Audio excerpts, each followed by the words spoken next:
Look at her. Look at the bald freak. The cafeteria exploded with cruel laughter as Madison Shaw pointed directly at Zara Thompson, her perfectly manicured finger like a weapon aimed at the heart. The noise in Ridgeview High's lunch hall reached a fever pitch as students turned, phones already out, already recording. What's wrong, Cancer Girl? Did your hair run away from you too? Jake Morrison bellowed from across the room, his Letterman jacket gleaming under the fluorescent lights. His crew of jocks erupted in hysterics, slapping tables, some literally falling off their chairs in exaggerated amusement. Zara stood frozen near the entrance, her lunch tray trembling in her hands. Her shaved head gleamed under the harsh lighting, her gaunt frame swimming in an oversized hoodie that used to fit her perfectly before the treatments began eating away at her body. Her eyes, once bright with hope, now darted around looking for an escape route that didn't exist. Maybe she should just stay home.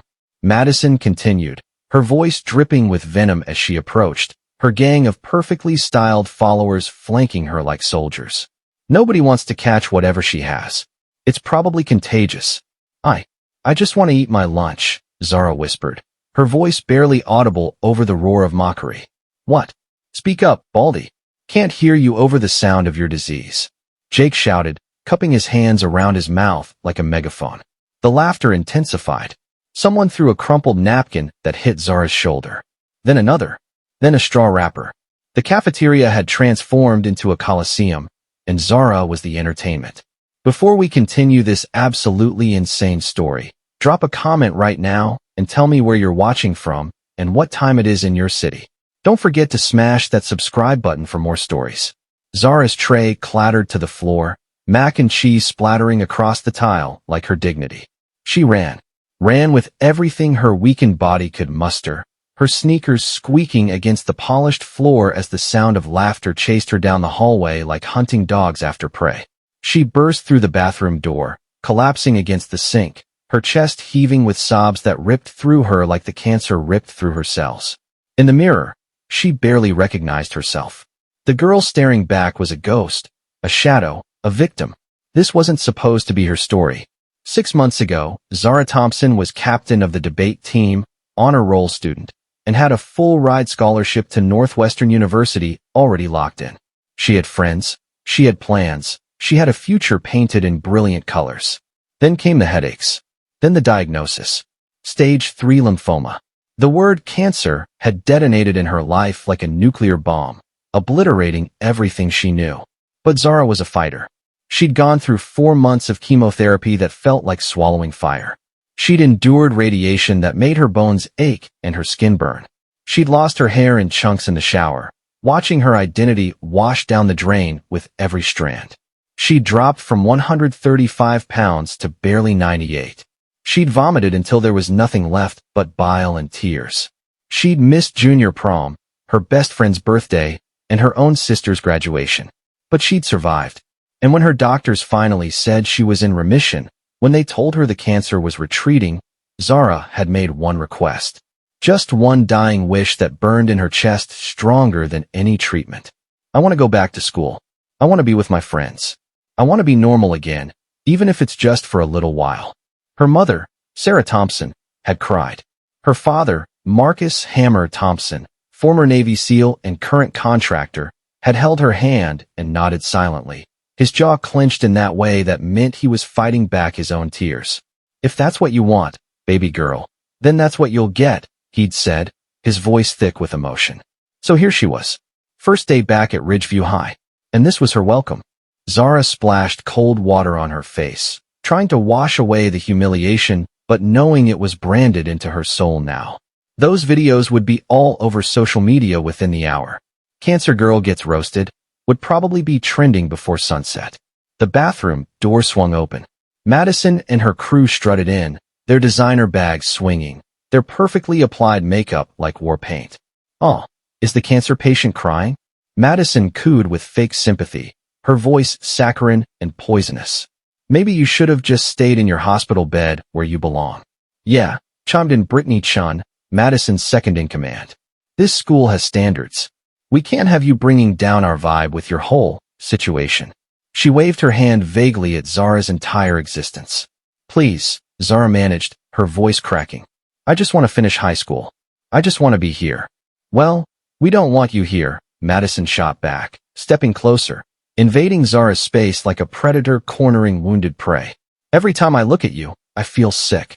You're a walking reminder that bad things happen, and honestly, it's depressing. So do us all a favor and disappear. The girls laughed, high-fiving each other as they reapplied their lip gloss in the mirror, completely ignoring Zara's reflection behind them like she was already a ghost. When they finally left, their perfume lingering like toxic gas, Zara sank to the floor. She pulled her knees to her chest, making herself as small as possible, wishing she could just vanish into the tile. Her phone buzzed. A notification. Then another. Then 50 more in rapid succession. Instagram, Twitter, TikTok. The videos were already spreading like wildfire. The comments section was even worse than the real-life humiliation. OMG, she's so ugly now, face with tears of joy. Cancer girl should just drop out. Nobody wants to see that at school. She looks like an alien, LMAO. But there was one comment that made her blood run cold. Why doesn't she just die already? Would solve everyone's problems. Zara's hands shook as she read it over and over. The words burned into her retinas, into her brain, into her very soul. She had fought cancer. She had survived chemotherapy. She had endured radiation. She had conquered death itself. But she hadn't prepared for this. The bell rang, signaling the end of lunch period. Zara heard footsteps in the hallway, voices, locker doors slamming. Normal sounds of a normal school day. But there was nothing normal about what was happening to her. She forced herself to stand, gripping the sink for support. Her reflection stared back, hollow-eyed and defeated. You're stronger than this, she whispered to herself, repeating the mantra her father had taught her during her darkest chemotherapy days. You're a fighter. You're a warrior. Her phone buzzed again. Another notification. Another video. Another round of laughter at her expense. Zara turned off her phone and shoved it deep into her backpack. She had 3 more periods to survive. Just 3 more periods. And then she could go home and cry into her pillow where no one could record it. She walked out of that bathroom with her head down, her shoulders hunched, trying to make herself invisible as she navigated the crowded hallways of Ridgeview High. Students whispered and pointed. Some laughed openly. Others just stared with a mixture of pity and disgust that somehow felt worse than the outright mockery. In English class, someone had written "cancer freak" on her desk in permanent marker. In biology, her lab partner requested a transfer within 5 minutes of seeing her sit down. In history, the teacher asked if she was sure she felt well enough to be here, with such obvious discomfort that Zara knew even the adults didn't want her around. By the time the final bell rang, Zara was running on fumes. She practically sprinted to her locker, desperate to grab her things and escape this nightmare. But Madison was waiting there, phone out, recording. Hey everyone, Cancer Girl survived her first day back. Let's give her a round of applause. Madison announced loudly, her voice dripping with theatrical sarcasm as she slow clapped. A crowd gathered instantly, like sharks sensing blood in the water. Zara's hands trembled as she tried to open her locker. The combination wouldn't work. Her fingers were shaking too badly. Having trouble, Baldy? Jake appeared beside Madison, his massive frame blocking her escape route. Maybe the chemo fried your brain too. The crowd erupted in laughter. Zara abandoned her locker and ran. Again, running seemed to be all she could do anymore. Run from the cancer. Run from the treatments. Run from the bullies. Run from her own reflection. She burst through the school's front doors into the afternoon sunlight, gasping for air, her chest tight, her vision blurring with tears. In the parking lot, her mother's car was waiting. Sarah Thompson took one look at her daughter's face and knew. Get in, baby, she said softly, unlocking the doors. Zara collapsed into the passenger seat, finally letting the tears flow freely. Her whole body shook with sobs that came from somewhere deep and primal, somewhere that had been holding back an ocean of pain. It was horrible, Mom, she choked out between gasps. They were so cruel. I just wanted to be normal. I just wanted to go to school like everyone else. But they made me feel like I should have just died. Like the world would be better if I had just died. Sarah's hands gripped the steering wheel so hard her knuckles turned white. Her own eyes filled with tears, but she blinked them back, staying strong for her daughter. Does Dad know? Zara asked suddenly, wiping her eyes with her sleeve. Not yet, Sarah admitted. He's on a job. He'll be back tonight. Don't tell him, Zara pleaded. Please, Mom. He'll just worry. Baby, your father needs to know what's happening to you, Sarah interrupted gently. This isn't something we can keep from him. But he's been through so much already. With my cancer and the treatments and… Zara. Sarah turned to face her daughter, reaching out to cup her gaunt cheek. Your father would move heaven and earth for you. You know that. Zara nodded, fresh tears streaming down her face. What neither of them knew was that Marcus Hammer Thompson's phone was already blowing up with notifications. Someone had tagged him in the videos. Marcus Thompson sat in his contractor office 3 states away when his phone started vibrating like a jackhammer against his desk. Notification after notification lit up the screen like artillery fire. He picked it up, expecting work emails, maybe a message from Sarah about dinner plans. What he saw instead made his blood turn to ice and then immediately boil into rage. The first video showed his daughter, his baby girl, standing in a cafeteria while a crowd of teenagers laughed and pointed at her like she was some kind of circus attraction. The second video showed food being thrown at her. The third showed her running, fleeing like a hunted animal. The fourth, fifth, sixth, they just kept coming, each one worse than the last. Kids mocking her shaved head, her thin frame, her very existence. Marcus watched every single one without blinking, his jaw set like concrete, his green eyes turning into chips of ice. 23 years in the Navy SEALs had taught him control, discipline, the ability to stay calm under pressure that would break most men. He'd been shot at in Kandahar, nearly drowned during a water insertion gone wrong in the Pacific, survived a building collapse in Mosul that killed 3 of his teammates. He'd looked death in the eye more times than he could count and never flinched. But watching his daughter be humiliated, watching her spirit break in real time across these videos, that shattered something inside him that all the wars and all the combat never could. He replayed the video where some blonde girl with too much makeup got in Zara's face in what looked like a school bathroom. The audio was muffled, but he could read lips well enough. The cruel taunts, the vicious words designed to cut and maim without leaving physical scars. Marcus stood up so fast his chair flew backward and crashed into the wall. His hands were shaking. Not with fear, but with a fury so intense it felt like nuclear fission happening inside his chest. He grabbed his keys, his wallet, his phone. His colleague Jerry looked up from his computer, saw the expression on Marcus's face, and wisely said nothing.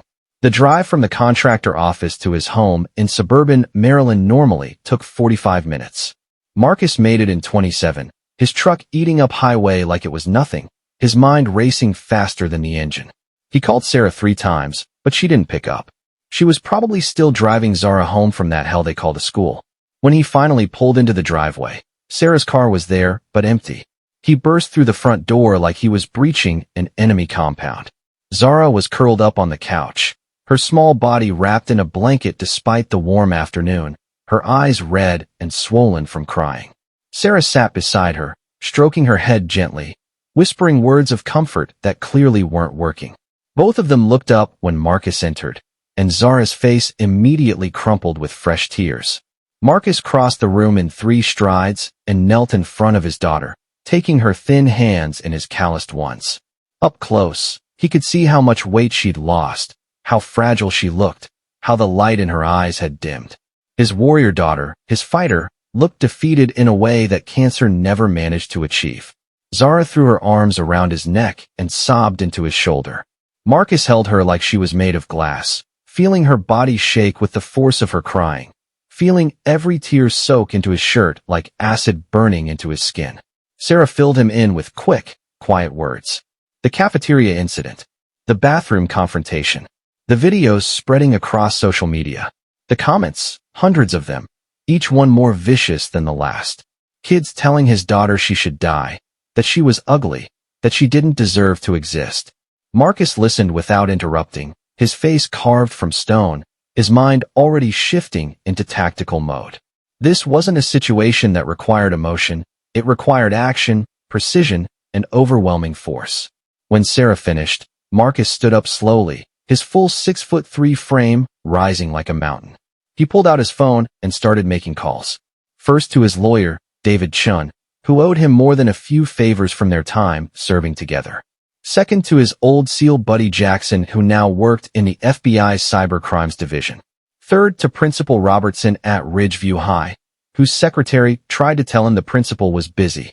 Marcus's voice went cold as Arctic winter when he spoke next, each word measured and deliberate like bullets being loaded into a chamber. He told that secretary that Principal Robertson had exactly 1 hour to return his call or Marcus would be in his office personally, and it would not be a pleasant conversation. He provided his phone number twice, slowly, making sure she wrote down every digit. Then he sat down next to Zara and showed her his phone screen. He'd already screenshot every single video, every comment, every post. He had names, faces, timestamps, everything. Zara looked at the evidence of her humiliation and started crying again, turning away, not wanting to relive it. Marcus gently turned her face back to him. He told her to look at him, really look at him. He told her that what happened to her was not okay, would never be okay, and that he was going to make sure every single person who hurt her understood that there are consequences for cruelty. His phone rang.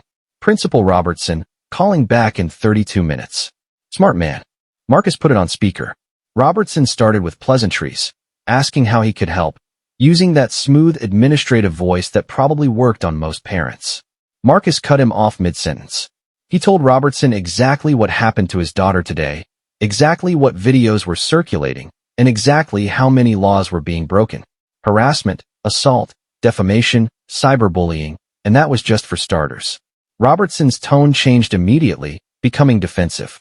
He claimed he wasn't aware of any incidents, that Ridgeview High had a zero-tolerance policy for bullying, that this must be some kind of misunderstanding. Marcus let him finish digging his own grave before dropping the hammer.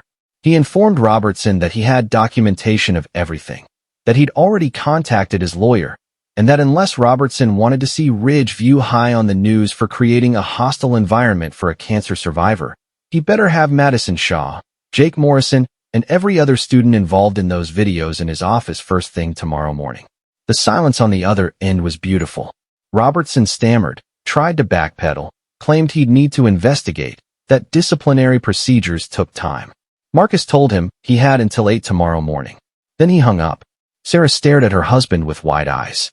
Zara had stopped crying and was watching her father with something that looked like hope flickering back to life in her expression. Marcus made more calls.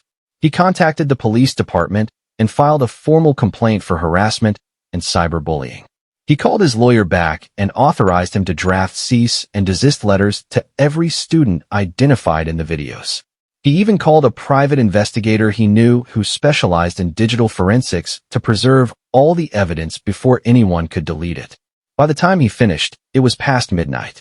Sarah had dozed off in the chair, exhausted from the emotional warfare of the day. Zara was still awake though, curled up under her blanket, watching her father work with quiet intensity. Marcus sat down beside his daughter and pulled her close. He told her something he learned in SEAL training, about how the only way to deal with bullies was to hit back harder than they hit you, to make the cost of their aggression so high they'd never try it again. He told her that she didn't have to fight this battle alone, that she had an entire army behind her, and that army was about to go to war. Zara asked him what was going to happen next. Marcus laid it out like a mission briefing. Tomorrow morning, he was going to Ridgeview High. He was going to meet with the principal, the school board, and every authority figure he could find. Those kids who tortured her were going to face real consequences, adult consequences. Their parents were going to get sued. The school was going to implement actual anti-bullying measures with teeth. And if anyone tried to retaliate against Zara, they'd find out exactly what happens when you mess with a Navy SEAL's daughter. The next morning arrived like Judgment Day. Marcus wore his most intimidating outfit, all black, his SEAL trident pin visible on his collar. Sarah stayed home with Zara, who refused to go back to that school. Not yet, maybe not ever. Marcus walked into Ridgeview High at 7:45, 15 minutes early, because SEALs are always early. The school was already buzzing with nervous energy. Word had spread that something big was about to go down. Students whispered in hallways, teachers looked worried, and Principal Robertson was sweating through his shirt before Marcus even entered his office. But Marcus wasn't there alone. David Chun walked beside him, briefcase in hand, looking every inch the aggressive litigation attorney he'd become. Behind them came two police officers Marcus had convinced to tag along, just for atmosphere. The meeting lasted 3 hours. Marcus presented his evidence methodically, professionally, but with an underlying threat that permeated every word. He had videos, screenshots, witness statements from other students who'd reached out after seeing the posts, medical documentation showing Zara's cancer diagnosis and treatment, everything needed to build an airtight case. Robertson tried to defend his students, tried to minimize what happened, tried to suggest that maybe Zara was being too sensitive. That was his fatal mistake. Marcus leaned forward across the desk, his voice dropping to a whisper that somehow felt louder than shouting. He asked Robertson if he thought his daughter surviving cancer only to be told she should die by his students was her being too sensitive. He asked if Robertson understood that every video, every comment, every laugh was documented evidence of a hostile environment. He asked if Robertson really wanted to test whether a jury would side with the school or the cancer survivor. Robertson went pale. By the time the meeting ended, Madison Shaw, Jake Morrison, and 6 other students were being escorted to the principal's office by campus security. Their parents were being called. Police reports were being filed. Suspension hearings were being scheduled. But Marcus wasn't done. Not even close. The 8 students sat in plastic chairs outside Principal Robertson's office, looking significantly less confident than they had yesterday when they were recording videos and throwing food. Madison kept checking her phone, probably hoping her lawyer father would swoop in and fix everything. Jake slouched in his seat, his Letterman jacket suddenly feeling like a target instead of a badge of honor. The others fidgeted, whispered, tried to act tough, but their eyes kept darting to Marcus Thompson, who stood against the wall like a statue carved from granite and fury. Marcus didn't say a word to them. Didn't need to. His presence alone was enough to make them squirm. He just stood there, arms crossed, watching them with the same intensity he'd used to surveil enemy combatants in hostile territory. These kids had no idea what real pressure felt like, but they were about to get a crash course. Parents started arriving within the hour. Madison's father, Robert Shaw, came in first wearing an expensive suit and an attitude that suggested he was used to making problems disappear with money and connections. He barely glanced at Marcus before demanding to know what was going on, why his daughter was being treated like a criminal, threatening lawsuits against the school for defamation. Marcus let him rant. Let him build up that false sense of security. Then David Chin opened his briefcase and started laying out printed screenshots on the conference table. Video stills of Madison throwing food at Zara. Screenshots of her cruel comments. Recordings of her bathroom confrontation. Timestamps. Metadata. Everything documented with the precision of a military operation. Robert Shaw's face changed colors like a traffic light. Red from anger. Yellow from caution. Green from the nausea that came with realizing his daughter wasn't the victim here. David Chin started speaking in that calm lawyer voice that somehow made everything sound more terrifying. He explained that what Madison did constituted harassment under state law, that the videos qualified as cyberbullying, which carried criminal penalties in Maryland, that targeting someone based on a medical condition opened up discrimination charges, that the cumulative effect created a civil case for emotional distress with damages that could easily reach 6 figures. Madison's father tried to interrupt, tried to claim his daughter was just joking around, that kids these days record everything, that this was being blown out of proportion. Marcus finally spoke, his voice quiet but carrying the weight of absolute certainty. He told Robert Shaw that his daughter told Zara she should have died, that the world would be better without her, that she was worthless because of her cancer. He asked Shaw if that sounded like a joke to him. The room went silent except for the hum of the fluorescent lights overhead. Jake Morrison's parents arrived next, both of them looking confused and defensive. Jake's father was a local business owner who clearly thought his son could do no wrong. His mother kept insisting there must be some mistake. Then they saw the videos. Watched their son leading chants mocking a cancer patient. Heard him call Zara a freak. Saw him coordinate the food throwing. Witnessed him block her escape route in the hallway. The other parents trickled in over the next hour. Some arrived ready to fight. Others came in already apologetic, having seen the videos online and knowing their kids were caught red-handed. The conference room filled with adults all trying to process how their children had become a viral mob attacking a teenager with cancer. Principal Robertson attempted to moderate, but Marcus and David had already seized control of the meeting. David laid out exactly what was going to happen. Each student would face suspension pending a formal disciplinary hearing.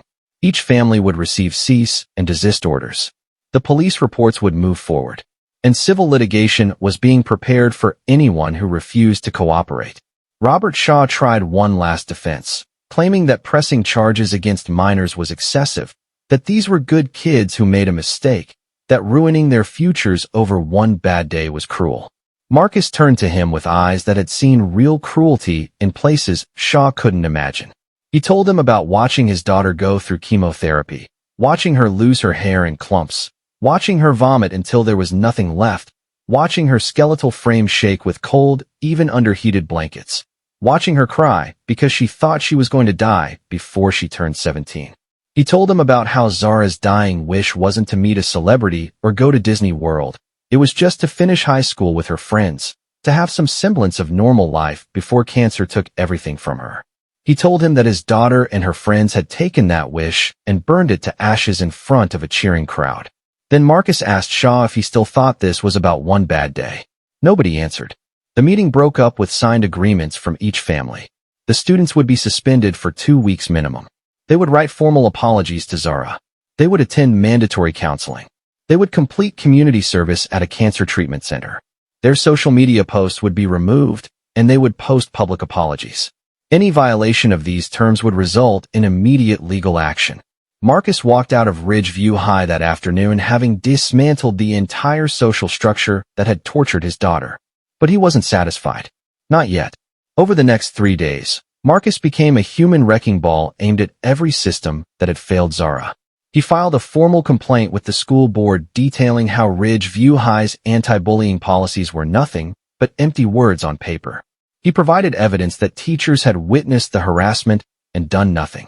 He showed that administrators had been informed of problems and ignored them. He demonstrated a pattern of negligence that went back months. The school board called an emergency meeting. Local news stations got wind of the story. Suddenly Ridgeview High was in the spotlight for all the wrong reasons. Cancer survivor bullied on first day back. School administration failed to act. Navy SEAL father takes matters into own hands. The narrative practically wrote itself. Marcus did interviews with carefully chosen reporters, always calm, always factual, letting the evidence speak for itself. He never raised his voice, never showed anger, just methodically destroyed the school's reputation with facts and documentation. Sarah warned him he was making enemies, but Marcus didn't care about making friends. He cared about making sure this never happened to another kid. The superintendent personally called Marcus to discuss a resolution. Marcus listened to the man's practice speech about how seriously the district took student safety, how they were implementing new training, how this was an isolated incident. Then Marcus asked why teachers' emails showed they'd reported problems with Madison and Jake bullying other students for months. Asked why school resource officers had documented incidents that never resulted in discipline. Asked why the anti-bullying coordinator position had been eliminated due to budget cuts last year. The superintendent had no good answers. Within a week, Principal Robertson announced his early retirement. The vice principal was reassigned. 3 teachers who'd witnessed the cafeteria incident and done nothing received formal reprimands. The school board voted to reinstate the anti-bullying coordinator position and fund it properly. New protocols were established requiring immediate response to harassment reports. Training became mandatory for all staff. Marcus had systematically dismantled and rebuilt the entire administrative structure of Ridgeview High without firing a single shot. But the legal battle was just beginning. David Chin filed a lawsuit against the families of Madison Shaw and Jake Morrison, the 2 ringleaders, seeking damages for emotional distress, harassment, and violation of Zara's civil rights. He also named the school district as co-defendants for creating and maintaining a hostile environment. The Shaw family fought back hard. Robert hired a prestigious law firm that specialized in defending the wealthy and connected. They filed motions to dismiss. They claimed the lawsuit was frivolous. They argued that teenage drama didn't constitute legal liability. They tried every trick in their expensive legal playbook. David Chun countered every move with surgical precision. He deposed students who witnessed the harassment. He subpoenaed social media records showing the extent of the cyberbullying. He brought in expert witnesses to testify about the psychological impact of harassment on cancer patients.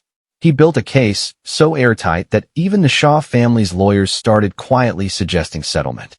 The Morrison family, lacking the Shaw family's resources, caved faster. They agreed to a settlement that included a formal apology, payment for Zara's counseling, and a donation to a cancer research charity in her name. Jake was transferred to a different school district and ordered to complete 200 hours of community service at a children's hospital oncology ward. Madison's case went further. Robert Shaw refused to settle, convinced his money and connections would prevail. He didn't understand that Marcus Thompson wasn't some suburban dad who'd back down when things got expensive. Marcus had faced down Taliban fighters, survived missions that were classified above top secret, operated in conditions that would break most people. A lawyer in a fancy suit threatening him with legal fees was laughable. The case moved toward trial. Media attention intensified. More families came forward with stories of bullying at Ridgeview High that had been ignored. The narrative shifted from individual incident to systemic failure. The school district's lawyers started looking nervous. Their insurance company started making noise about settlement. The superintendent started having very bad days. Then something unexpected happened. Students at Ridgeview High started organizing. Kids who'd been bullied before, kids who'd witnessed the harassment, kids who were just decent human beings. They formed a group called Stand With Zara. They wore blue ribbons, the color of cancer awareness. They posted supportive messages. They crowdfunded money for cancer research. They turned the entire social dynamic of the school upside down. Madison Shaw, former queen bee of Ridgeview High, found herself isolated. Her friends abandoned her. Her social media following evaporated. College scouts who'd been interested in her for volleyball stopped returning calls. Her father's business started losing clients who didn't want to be associated with the family that bullied a cancer patient. The weight of consequences was crushing her the same way she tried to crush Zara. 3 weeks after the initial incident, formal charges were filed in juvenile court. The district attorney, facing public pressure and having reviewed the evidence, decided to prosecute. Madison Shaw, Jake Morrison, and 2 others were charged with harassment and cyberbullying under Maryland state law. The juvenile court hearing was closed to the public, but Marcus attended with Zara. She wanted to face them, wanted to show them she wasn't broken, wasn't defeated, wasn't the victim they'd tried to make her.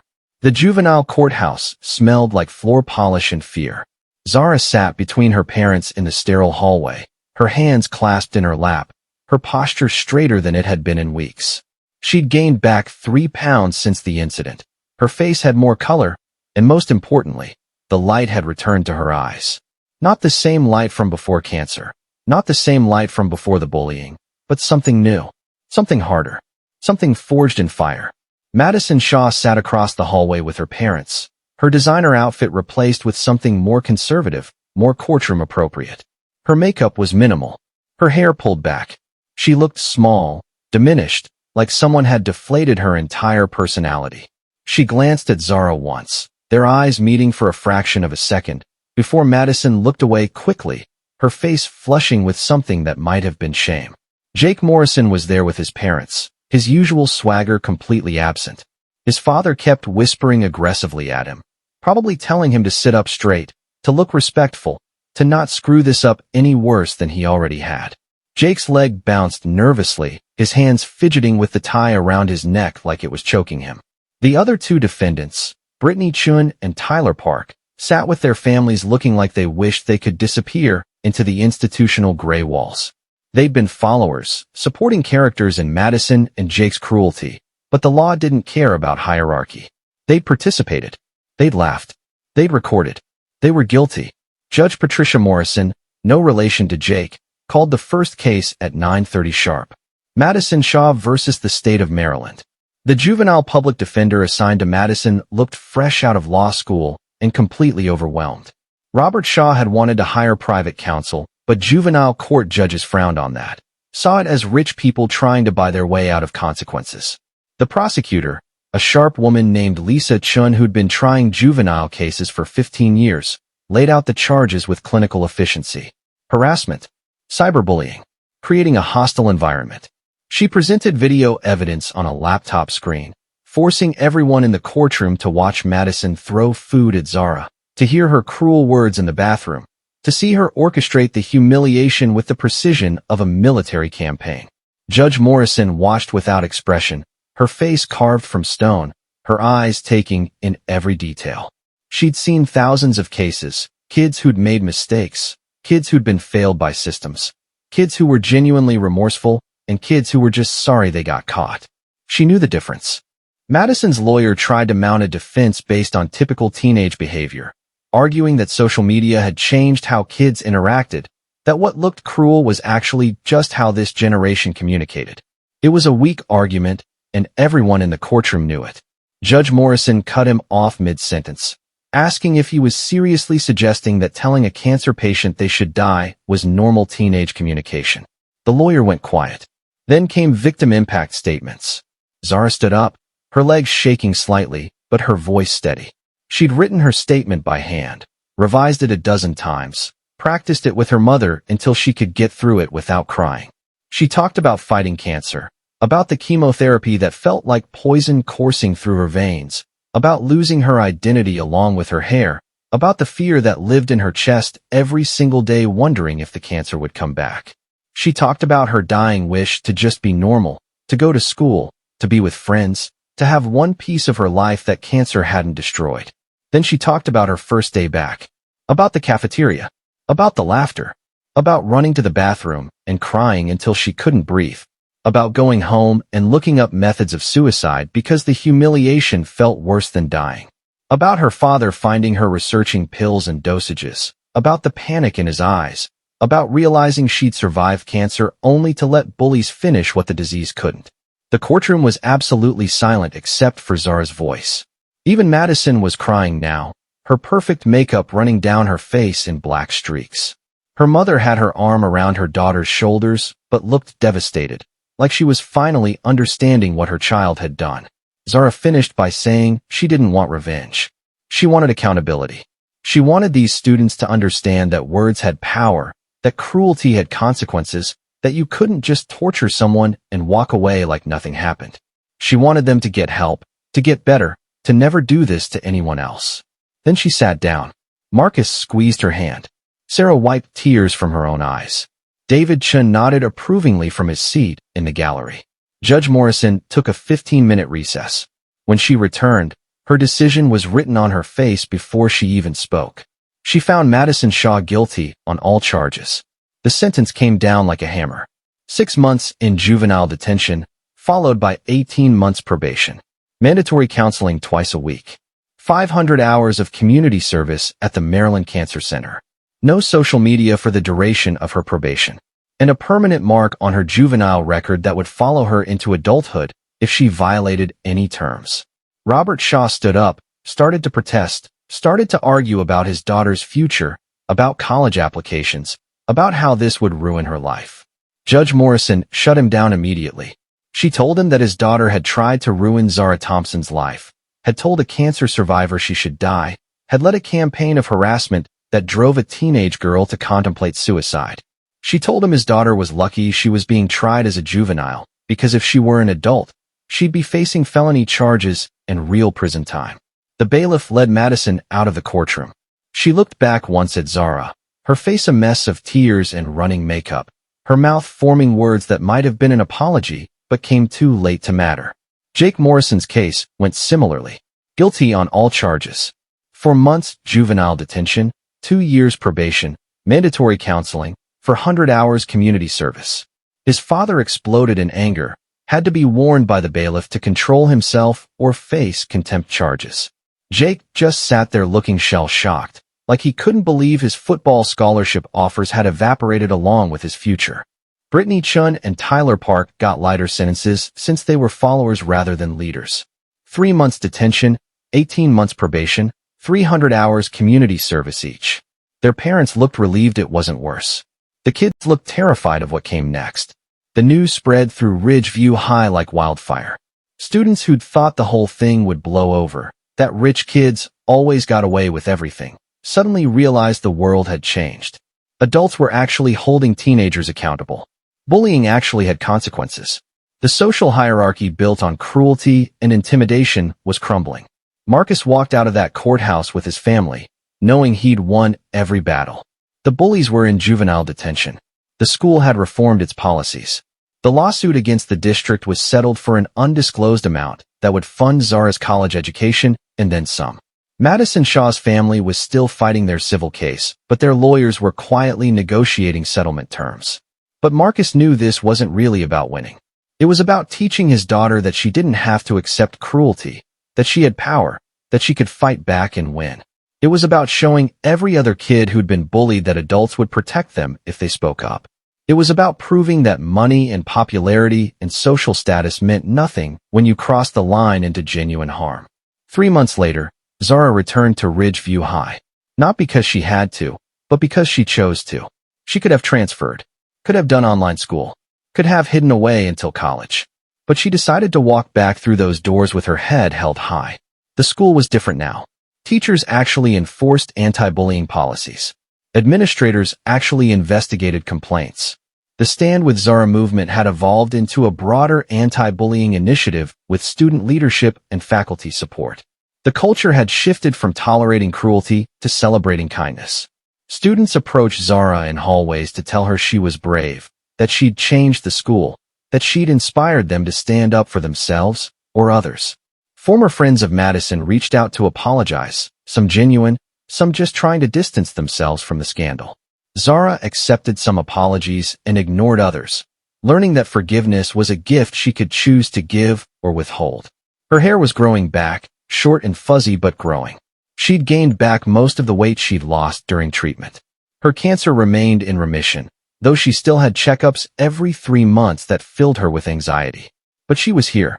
She was alive. She was fighting. Marcus watched his daughter transform from victim to survivor to warrior. She joined the debate team again, started tutoring younger students, became an advocate for cancer awareness and anti-bullying programs. She gave speeches at other schools about her experience, turning her trauma into purpose, her pain into power. The videos that had once spread to humiliate her became evidence in criminal and civil cases. The comments that told her to die became exhibits in court filings. The cruelty that tried to break her became the foundation of her strength. Everything meant to destroy her had been repurposed into tools for justice. Madison Shaw sat in juvenile detention, learning what consequences felt like. Her Instagram account, that once had 15,000 followers, was deleted. Her college volleyball dreams were dead. Her social circle had evaporated. She attended mandatory therapy where a court-appointed psychologist tried to unpack why she'd chosen cruelty, what was broken inside her that made her want to hurt someone already suffering. Some nights Madison lay in her detention center bed and thought about Zara, wondered if she could ever apologize enough, wondered if she'd destroyed 2 lives that day in the cafeteria, Zara's and her own, wondered who she might have been if she'd chosen kindness instead of cruelty. Jake Morrison discovered that prison football wasn't quite the same as high school varsity. That being a big fish in a small pond meant nothing when the pond was a juvenile facility and everyone was just trying to survive. His father stopped visiting after the first month, too angry and disappointed to face what his son had become. But in the quiet moments, when the lights went out and he couldn't distract himself anymore, Jake thought about Zara standing in that cafeteria looking so small and scared while he led the mob. He thought about how easy it had been to be cruel, how good it had felt to have power over someone, how quickly that power had turned into handcuffs and court dates and a destroyed future. Back at Ridgeview High, life continued. Students learned that actions had consequences, that words could wound as deeply as weapons, that the law protected victims even when social hierarchies didn't. Parents learned to actually monitor their children's social media, to teach empathy alongside academics, to understand that raising successful kids meant raising decent human beings. And somewhere in suburban Maryland, Marcus Thompson sat in his living room watching his daughter do homework at the kitchen table, her head bent over calculus problems, her pencil scratching against paper, completely absorbed in normal teenage problems like math tests and college applications. He'd hunted terrorists in 3 countries. He'd led missions that saved lives and took others. He'd served his country with honor and distinction. But nothing he'd ever done in his entire military career felt as important as fighting this battle for his daughter. Because protecting Zara wasn't just about one girl or one incident. It was about drawing a line in the sand and saying this far and no further. It was about showing bullies everywhere that their victims had people who would fight for them, who would burn down entire systems to keep them safe, who would never stop until justice was served. If this story fired you up, if you believe in standing up against bullies, if you think Marcus did the right thing, then smash that subscribe button right now. Drop a comment telling me what you would have done in Marcus's position. Share this video with someone who needs to hear that they're not alone in their fight. We're building an army of people who refuse to stay silent when they see injustice, and I need you in that army.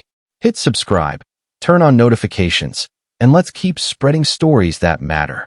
See you in the next one, Warriors.